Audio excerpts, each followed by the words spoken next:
Hi, I am weirdly excited to talk about this. This type of topic makes me a little bit giddy because we're talking about realistic goal setting. My people, with the new year turning around, we all know that we have a lot of unrealistic expectations on what we want to do. So, before you feel pressured to do all kinds of big life changes, all kinds of resolutions, let's talk about goals are flexible, realistic, and grounded. Shall we? So, we know that there's pitfalls on the traditional resolutions. The workout every day, the no sugar for a year. God, no. No. That is just unrealistic. I actually had a conversation with owners of gyms before where they literally have stated most people, what they do is that they say, I'm going to work out this year. So they get themselves into a gym at the beginning of January. And then by the time end of February comes in, around half of them have quitted. By February, a third of that has quitted. So by the end of June, only around 1% of the people that joined in January are actually still actively going in June. Yikes. Why is that? We set an expectation that is way too high for what we can and cannot do. We don't see the issues in the plan because we are so motivated. Like, those parties are wonderful. I love a good New Year's party because it makes you hyped. It makes you drunk, for those that drink. And people are just living this wonderful energetics of the new year. They're excited, and that's fair. But it's just not realistic. It's extreme, and it just doesn't work for everyone.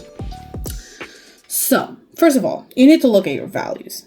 You need to look at what brings you joy, what brings you fulfillment, what do you want to nurture more in your life, what do you want to do more in your life. And the reality here is that a lot of people have this idea of what should and shouldn't be. So if you focus on what aligns with you, your life, your lifestyle, what you do and what you don't do, believe me, you're going to get closer to what you actually want.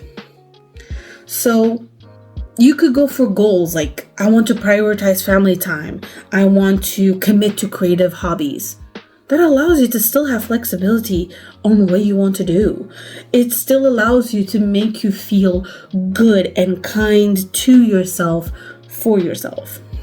And also, micro goals. Make your goals smaller. Not easy, smaller. Drink an extra glass of water a day instead of saying that I'm going to be perfectly and wonderfully hydrated. An extra glass a day. Or let me drink a glass of water every morning. That's an achievable thing. Exercise twice a week instead of every day. Read 10 minutes before bed. Instead, I'm going to finish a book every week. Create small achievements because every small achievement is a win. It's a progress. I can tell you myself.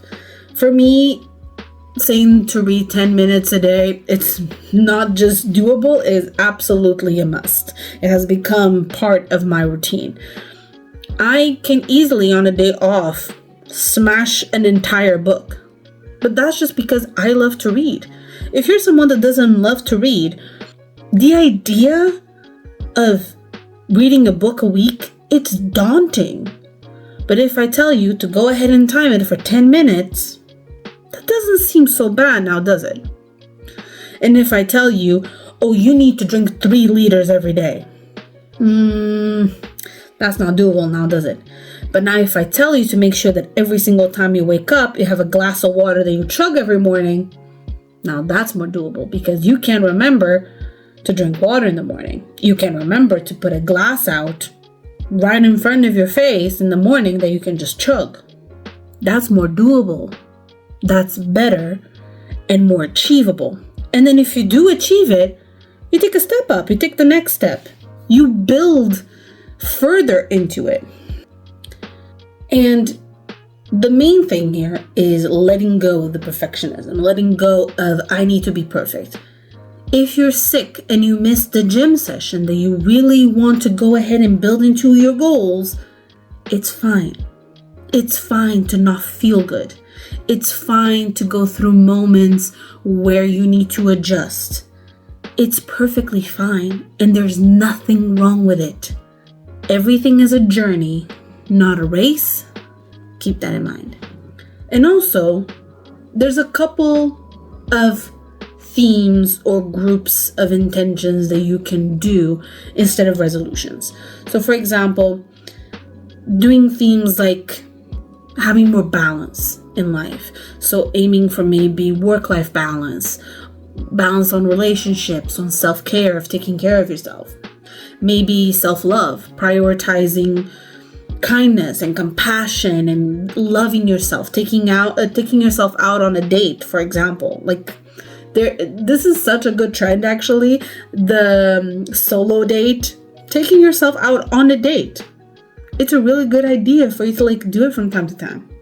Or even another theme could be exploration, trying out new things. It could be in career and hobbies and travel. Maybe one of your goals could be, I really want to do travel somewhere, even if it's on a budget. But you could do that.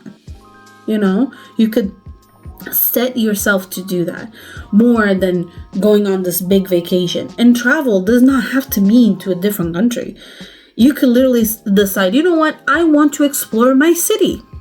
Because maybe you don't know how your city looks like everywhere. So you decide to just go for it and explore your own city. So shall we continue? I think so. We are going to the prompts. So let's go ahead and do a couple of journaling prompts for this moment. So what are my core values and how can I honor them this year? What's one small habit that I can start to support my growth? How can I be flexible with my goals and let go of perfectionism? What theme or intention would guide me best this year? So now we plan. So let's do an action plan. We are going to pick 1 to 3 micro goals for you to go ahead and do. Okay? The good thing about 1 to 3 is that it still keeps it small enough that you're able to achieve it. Also, set a monthly check-in. Beginning of the month or end of the month, check in on how you're feeling, how your progress is going, and make adjustments to how it's going. And also celebrate the little steps that you take towards it. Okay, let's imagine that your goal was to go to the gym 2 times a week. You're still not there yet or the 2 times a week, but you're going for sure in that one specific day of the week because you have nailed in that schedule. Celebrate the fact that you are going 1 time a week. And then analyze the best way to try to incorporate that second day that you really want to add. Also, to close it all up, be gentle to yourself. This time of the year is really, really hard on everyone. We all have these expectations and ideas of how we set our goals, what goals we should do, how hard we should go, because we're seeing everyone else have all these crazy goals that they really want to do. We are not everyone. You are not the person beside you. You are yourself. And you have goals and dreams and achievements that you want to do. But some of them are a 12-month plan, others are a 2-year plan, and some are 5 and some are 10. The idea of micro goals and achievements and wishes is that we need to look at them depending on how feasible and the speed that we can go. And regardless of the speed that you take, what matters is taking the steps. What matters is taking another step more than what you did yesterday. And what matters is being kind, because everything is a journey, not a race. What matters is you taking that step and making it work for you than to make a step that doesn't feel good, that you know that it's not feasible, and you end up falling out of it. So, if you like, You can share your goals on the comment section and I'll totally read it. And who knows? I might actually implement some ideas to myself if I find them really good. So have a good one and enjoy yourself.